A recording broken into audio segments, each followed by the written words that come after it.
Welcome back. This time we're talking about Timeless, Season 1, Episode 3, Atomic City. Now, like in a couple of my other recent videos, first of all, I want to apologize for how late this video is. The last couple weeks have been really busy for me, both at work and with some other obligations, and I'm trying really hard to try to catch up. So with that said, let's jump into this. Atomic City takes us to 1962 Las Vegas, where our heroes come into contact with JFK, gangsters, mistresses, and an atomic bomb or two. This episode does break the framework that had been established in the previous two episodes, in which we would get a scene from the past as it happened prior to the meddling, and then we would come back to that scene later as our heroes were trying to stop Flynn and his men from changing whatever they were trying to change. In this episode, however, we actually start out in the present, and we see Lucy dealing with her fiancé, who, as far as she's concerned, didn't exist prior to their trip to the Hindenburg. We also check in briefly with Wyatt as he reminisces about his wife, and we learn that she apparently was kidnapped, held for some time, and then later killed, and her body was found.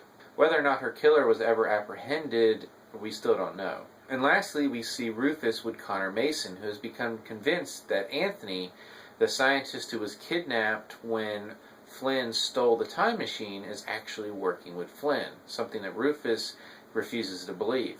And it's only after those three scenes that we actually go back to the past and see Vegas in 1962. Only unlike in the previous episodes, Flynn is already there and we see him spying on JFK and his mistress, a woman named Judith Campbell, who ultimately becomes very important to this episode's plot. And that is Flynn's mission to steal the core of an atomic bomb before an atomic test on the outskirts of Las Vegas. And he does this by blackmailing Judith into giving him access to the base, where Anthony, who is indeed working with Flynn, is able to extract the plutonium. And despite our hero's best efforts, Flynn once again gets away, this time with the plutonium, burying it and then digging it back up in the present. Ending the episode on a cliffhanger in which Jaya is able to track Flynn's time machine in present day to within 15 kilometers. Now moving on to my primary questions, and by that I mean if you haven't seen my previous review videos for Timeless, there are 5 key questions that I've been discussing after each episode, and those encompass some of the key points of the series' overarching storyline rather than specifics about the mission of the week. Now the first question is, what is Flynn's mission? After last episode, I was pretty sure that it involves somehow undermining this Rittenhouse organization before it ever gets started. And he essentially confirms that while he's talking with Anthony, talking about how whatever they do, the ends justify the means if those ends mean that Rittenhouse is wiped from history. We still don't know exactly what Rittenhouse is and what bad things they've done that deserve being wiped out of history. But obviously Flynn believes in it, and Anthony believes in it enough to abandon his wife and children to go on this mission that he knows is going to involve at least some collateral damage. It's actually a little surprising that we got such a definite answer so early, and it almost leads me to think that there's going to be some greater twists to come as we get further into the season.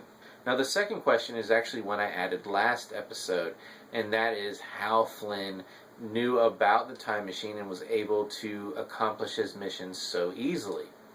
Now obviously we got an answer to that one as well. Anthony is involved and was involved with this plan. He's a willing participant. He was not kidnapped as it was made to seem at the beginning of the premiere episode. Now question 3 is Lucy's notebook, which is something that Flynn referenced in the premiere episode, something that apparently exists from Lucy's future. It has not come up in either of the subsequent episodes, so we really don't know anything else about it. Now the fourth question involves Rufus, and that was his mission that Connor put him on to spy on his fellow time travelers. We found out last episode that this was on behalf of Rittenhouse, but Rufus doesn't know why. Connor might, but he's not talking, and we really didn't get anything else about that in this episode. And our final question was about Lucy's past being changed.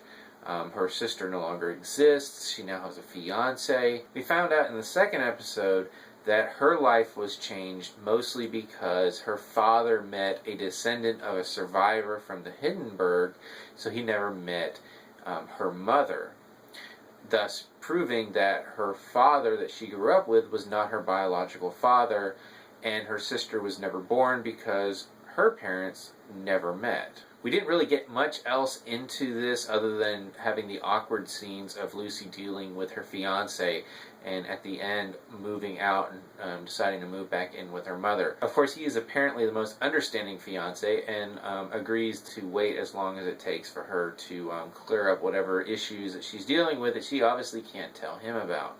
Now, neither Rufus nor Wyatt's past have changed at all that we are aware of. We do see Wyatt in this episode attempting to pull a Back to the Future 2, as he puts it, to send a telegram to his wife in the future to warn her about the date in which she would apparently get abducted by whoever it was that killed her. Unfortunately for Wyatt, we see at the end that this did not work, but I doubt this is going to be the last time that he is going to make this attempt. All of which, once again, kind of hammered home a theme that really developed last episode and was further developed in this episode, talking about fate versus random happen chance, in which one has more control over the past, the present, and the future. Overall, I thought this was another solid episode. We had an interesting setting with 1960s Las Vegas. We got to hear some Rat Pack music. We had a very interesting character in Judith Campbell. I really liked how they portrayed her, both as a strong figure in the present as well as a tragic figure for her future and our hero's past.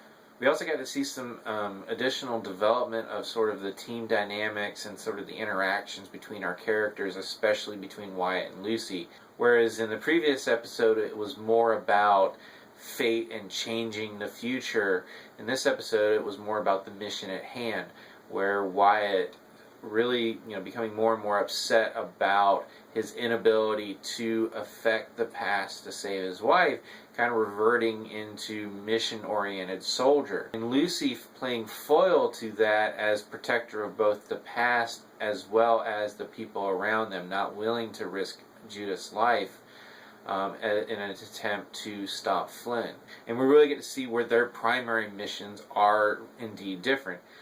Wyatt's mission is to end Flynn, not capture him, end him, while Lucy's primary mission is to protect the past. And although I doubt this will be the last time they clash along these lines, we did get a little bit of a coming together at the end when Lucy was trying to kind of console him when he discovered that his plan with the Western Union letter didn't work to save his wife.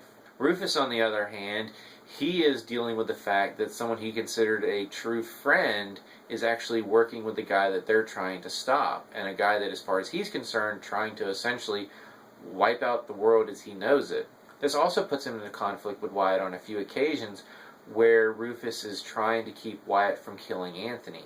Something that Wyatt actually keeps from his superior when she's asking about what happened during the mission. Now, obviously, other than a few of our questions being answered in this episode, the biggest takeaway is the fact that Flynn and his crew now have possession of the makings of an atomic bomb. In the present, I'm assuming he's going to want to use this in the past. Where and how, we're just going to have to wait and find out. Now, as I've said, this was an episode I liked, and this is really a show that I'm digging. I'm enjoying watching it. I think they're doling out answers in a nice clip. I've actually had two of my primary questions more or less answered already. So although this video is more than a week late, if you have seen the episode Atomic City, what did you think about it? Where do you think we are right now? As always, you can subscribe to my channel, check out some of my other TV and movie reviews, and until next time, be sure to close the curtains when you're sleeping with the President.